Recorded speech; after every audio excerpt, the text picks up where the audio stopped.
আজি প্ৰথম কুৱেশ্যনটো সুধিছে ভাষা আন্দোলনৰ প্ৰথম শ্বহীদ কোন আছিল?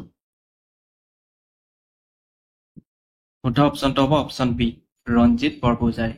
অসমৰ ভাষা আন্দোলনৰ প্ৰথম শ্বহীদ আছিল ৰঞ্জিত বৰপূজাৰী। নেক্সট কুৱেশ্যন, কোন চনত টোকলাই চাহ গৱেষণা প্ৰতিষ্ঠান প্ৰতিষ্ঠা হৈছিল? শুদ্ধ অপশ্যনটো হ'ব অপশ্যন এ 1911 চনত। নেক্সট কুৱেশ্যন, অসমৰ মুঠ ক্ষেত্ৰফলৰ কিমান শতাংশ বনাঞ্চলৰ অধীনত আছে? শুদ্ধ অপশ্যনটো হ'ব অপশ্যন বি 34.21%। নেক্সট কুৱেশ্যন, ভাৰতৰ উচ্চতম ন্যায়ালয়ৰ প্ৰথম অসমীয়া মুখ্য ন্যায়াধীশ কোন আছিল? শুদ্ধ অপশ্যনটো হ'ব অপশ্যন এ পাৰ্বতী কুমাৰ গোস্বামী। ভাৰতৰ উচ্চতম ন্যায়ালয়ৰ প্ৰথম অসমীয়া মুখ্য ন্যায়াধীশ আছিল পাৰ্বতী কুমাৰ গোস্বামী।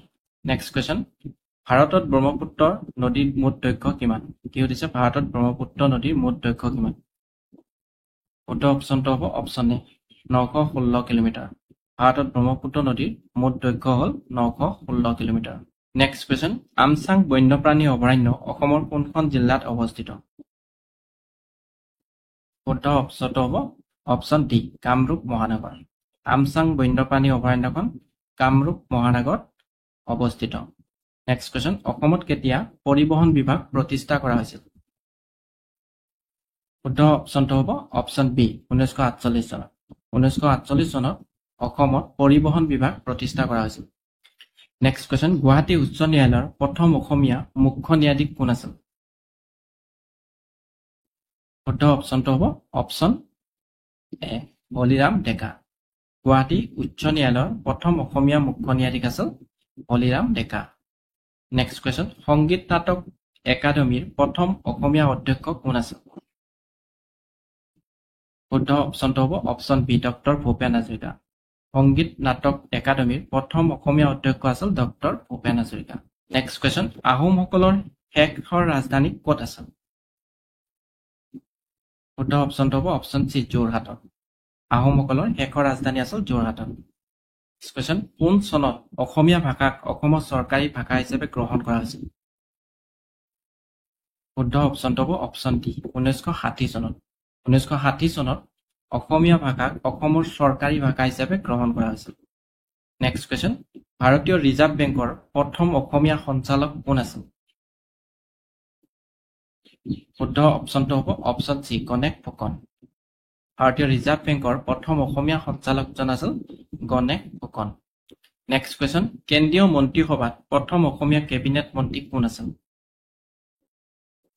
শুদ্ধ অপশ্যনটো হ'ব অপশ্যন বি ফখৰুদ্দিন আলী আহমেদ। কেন্দ্ৰীয় মন্ত্ৰীসভাত প্ৰথম অসমীয়া কেবিনেট মন্ত্ৰী আছিল ফখৰুদ্দিন আলী আহমেদ। নেক্সট কুৱেশ্যন, অসমৰ সৈতে আটাইতকৈ চুটি সীমাৰেখা ভাগ কৰা উত্তৰ পূৰ্বাঞ্চলৰ ৰাজ্য কোনখন? শুদ্ধ অপশ্যনটো হ'ব অপশ্যন চি ত্ৰিপুৰা। অসমৰ সৈতে আটাইতকৈ চুটি সীমা ভাগ কৰা উত্তৰ পূৰ্বাঞ্চলৰ ৰাজ্যখনৰ নাম হ'ল ত্ৰিপুৰা। নেক্সট কুৱেশ্যন, আন্দামান আৰু নিকোবৰ দ্বীপপুঞ্জৰ ৰাজধানীৰ নাম কি? কি সুধিছে আন্দামান আৰু নিকোবৰ দ্বীপপুঞ্জৰ ৰাজধানীৰ নাম কি? শুদ্ধ অপশ্যনটো হ'ব অপশ্যন এ port Blair. Next question, Kamakhya মন্দিৰ কিমান চনত পুনৰ নিৰ্মাণ কৰা হৈছিল? শুদ্ধ অপশ্যনটো হ'ব অপশ্যন চি 1565 চনত। নেক্সট কুৱেশ্যন, অসম আক্ৰমণ কৰা প্ৰথম তুৰ্কী সেনাপতি কোন আছিল? শুদ্ধ অপশ্যনটো হ'ব অপশ্যন ডি মহম্মদ বিন বখতিয়াৰ। মহম্মদ বিন বখতিয়াৰ আছিল অসম আক্ৰমণ কৰা প্ৰথম তুৰ্কী সেনাপতি। নেক্সট কুৱেশ্যন, প্ৰথম অসমীয়া ভাষাৰ আলোচনী অৰুণোদয় ক'ৰ পৰা প্ৰকাশিত হৈছিল? শুদ্ধ অপশ্যনটো হ'ব option B Sivasagar. Next question, Guwahati চাহ নিলাম কেন্দ্ৰটো কিমান চনত স্থাপন কৰা হৈছিল? শুদ্ধ অপশ্যনটো হ'ব অপশ্যন চি 1970 চনত। গুৱাহাটী চাহ নিলাম কেন্দ্ৰটো স্থাপন কৰা হৈছিল 1970 চনত। নেক্সট কুৱেশ্যন, ভাৰতীয় ৰেলৱেৰ মুখ্য কাৰ্যালয় ক'ত অৱস্থিত? শুদ্ধ অপশ্যনটো হ'ব অপশ্যন এ নতুন দিল্লী।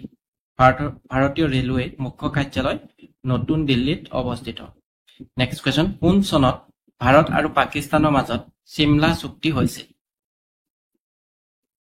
শুদ্ধ অপশ্যনটো হ'ব অপশ্যন ডি 1972 চনত। 1972 চনত ভাৰত আৰু পাকিস্তানৰ মাজত চিমলা চুক্তি স্বাক্ষৰিত হৈছিল। নেক্সট কুৱেশ্যন, প্ৰথম অসমীয়া বেৰিষ্টাৰ কোন আছিল? শুদ্ধ অপশ্যনটো হ'ব অপশ্যন চি আনন্দৰাম বৰুৱা আনন্দৰাম বৰুৱা আছিল প্ৰথম অসমীয়া বেৰিষ্টাৰ নেক্সট কোৱেশ্চন তলৰ কোনটো অঞ্চল বনৰীয়া ঘোঁৰাৰ বাবে বিখ্যাত শুদ্ধ অপশ্যনটো হ'ব অপশ্যন চি ডিব্ৰু-চৈখোৱা ৰাষ্ট্ৰীয় উদ্যান ডিব্ৰু-চৈখোৱা ৰাষ্ট্ৰীয় উদ্যানখন বনৰীয়া ঘোঁৰাৰ বাবে বিখ্যাত নেক্সট কোৱেশ্চন এইমছৰ প্ৰথম অসমীয়া সঞ্চালক কোন আছিল শুদ্ধ অপশ্যনটো হ'ব অপশ্যন এ ৰমেশ চন্দ্ৰ ডেকা এইমছৰ প্ৰথম অসমীয়া সঞ্চালকজনৰ নাম আছিল ৰমেশ চন্দ্ৰ ডেকা নেক্সট কোৱেশ্চন চিল্কা হ্ৰদ ভাৰতৰ কোনখন ৰাজ্যত অৱস্থিত শুদ্ধ অপশ্যনটো হ'ব অপশ্যন বি উৰিষ্যা চিল্কা হ্ৰদ ভাৰতৰ উৰিষ্যা ৰাজ্যত অৱস্থিত নেক্সট কোৱেশ্চন ব্ৰহ্মপুত্ৰ নদীৰ ওপৰত নিৰ্মাণ কৰা দ্বিতীয়খন দলঙৰ নাম কি শুদ্ধ অপশ্যনটো হ'ব অপশ্যন বি কলীয়া ভোমোৰা দলং নেক্সট কোৱেশ্চন ভাৰতত কিমান বছৰৰ মূৰত লোকপিয়ল কৰা হয় শুদ্ধ অপশ্যনটো হ'ব অপশ্যন ডি 10 বছৰৰ মূৰত নেক্সট কোৱেশ্চন ভাৰতত পোনপ্ৰথমবাৰৰ বাবে ক'ত পঞ্চায়তী ৰাজ ব্যৱস্থা আৰম্ভণি হৈছিল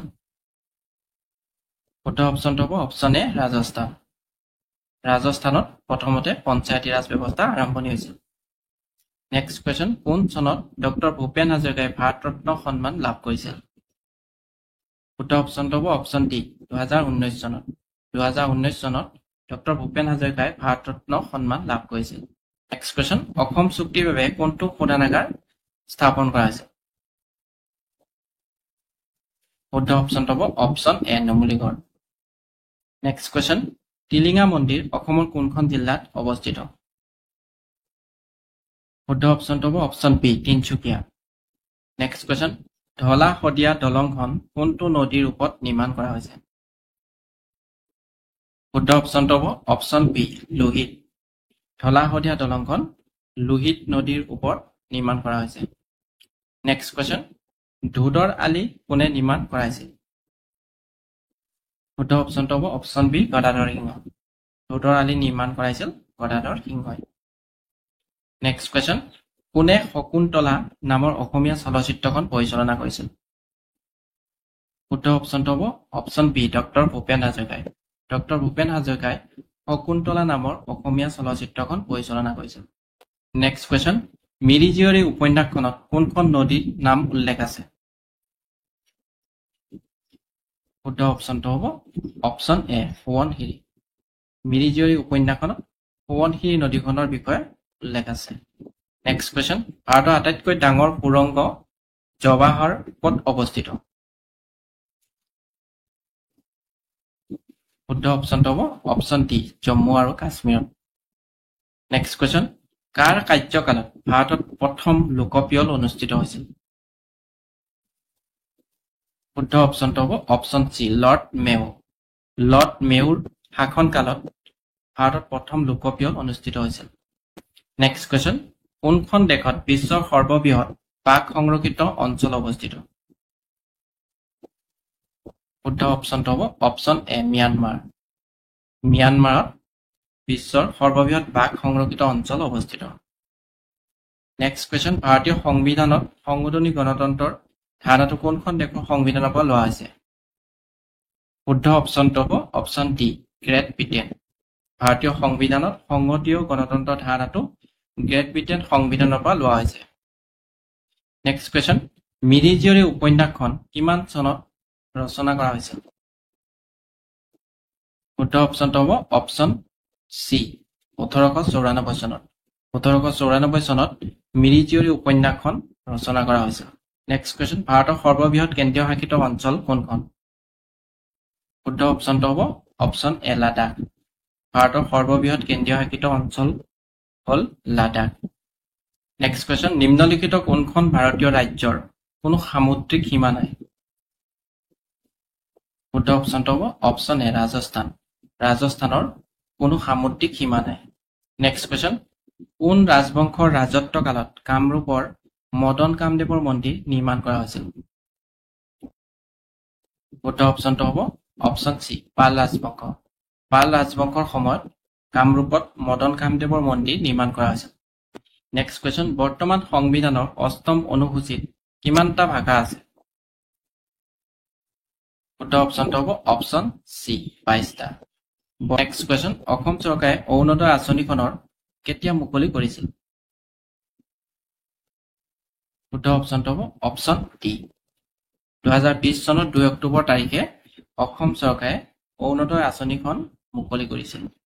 নেক্সট কুৱেশ্যন, লাল বাহাদুৰ শাস্ত্ৰী আন্তঃৰাষ্ট্ৰীয় বিমানবন্দৰ কোনখন চহৰত অৱস্থিত? শুদ্ধ অপশ্যনটো হ'ব অপশ্যন চি বাৰাণসী।